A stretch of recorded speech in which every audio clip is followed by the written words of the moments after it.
7 Sharif deputy commissioner Jamshoro captain retired Fariduddin Mustafa का 7 की मुख्तलिफ यूसीज में बारिश से मुतासरा इलाकों का दौरा।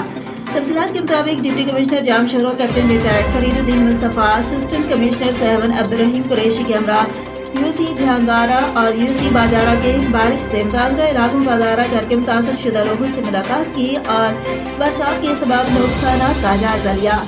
इस मौके पर deputy commissioner Jamshoro captain retired Fariduddin Mustafa ने कहा है कि वज़ीर आला सिंध की खुसूसी हिदायत पर मुतालिका इदारों को मौसम बारिशों के दौरान जिला भर में होने वाले नुकसान की ताज़ा तफसीलात जल्द अज जल्द जमा कराने के अहकाम देते हुए तमाम अफसरान को बारिशों के सिलसिला खत्म होने तक फील्ड में मौजूद रहने का पाबंद किया है ताकि आवाम को किसी भी किस्म की परेशानी ना हो।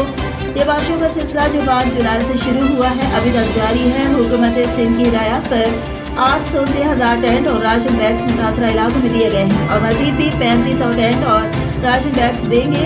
उन्होंने मजीद कहा कि मानसून बारिशों के दौरान होने वाले नुकसान से मुतालिक हकीकी तादाद व शुमार पर मुश्तमिल रिपोर्ट जमा कराने की हिदायत दी है ताकि हुकूमत सिंध के महकमे रिलीफ की जानिब से मुतासरा अफराद की फौरी तौर पर मदद के लिए मजीद इकदाम उठाए जा सके। मैं खुद आज जहांगारा बाजारा के मुतासरा इलाकों का मुआयना कर रहा हूँ। पहाड़ी सिलसिलों से आने वाले बरसाती रैलों और मंचर झील के ओवरफ्लो पानी के बायस जिन इलाकों में नुकसान हुआ है, जिन अफराद के घर गिर गए हैं, उनको हुकूमत सिंध रिलीफ फराहम करेगी।